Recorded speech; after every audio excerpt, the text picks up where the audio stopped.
புத்தரும் ஒரு பெண் குழந்தையும் ஒரு நெறி பாடக்கதை. ஒரு நாள் ஒரு பெண் புத்தரை நாடி வந்தாள். அவளது கண்களில் கோபம், மனதில் வேதனை. அவள் கையில் ஒரு சிசு, ஒரு புதிதாக பிறந்த குழந்தை.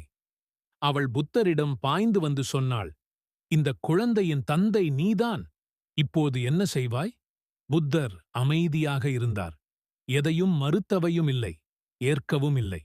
அவருடைய முகத்தில் அமைதி மட்டும் ஒளிர்ந்தது. அந்த பெண் அவரை எல்லை மீறி பேசினார்.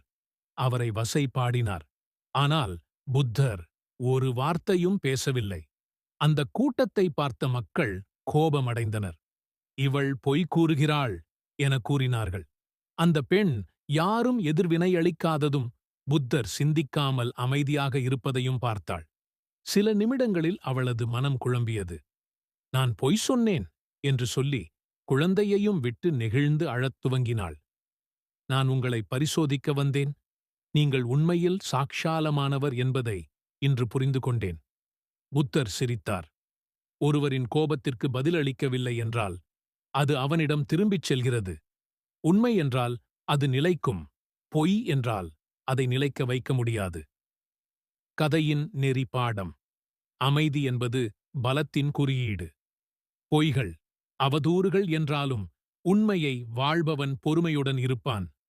நாம் செய்வதற்கான பதில்கள் நம்மை எப்படிப்பட்டவர்கள் என நிரூபிக்கின்றன. இந்த வீடியோ உங்களுக்கு பிடித்திருந்தால் லைக் பண்ணுங்க, ஷேர் பண்ணுங்க, கமெண்ட் பண்ணுங்க, மறக்காம நம்ம சேனலை சப்ஸ்கிரைப் பண்ணுங்க. நண்பர்களே.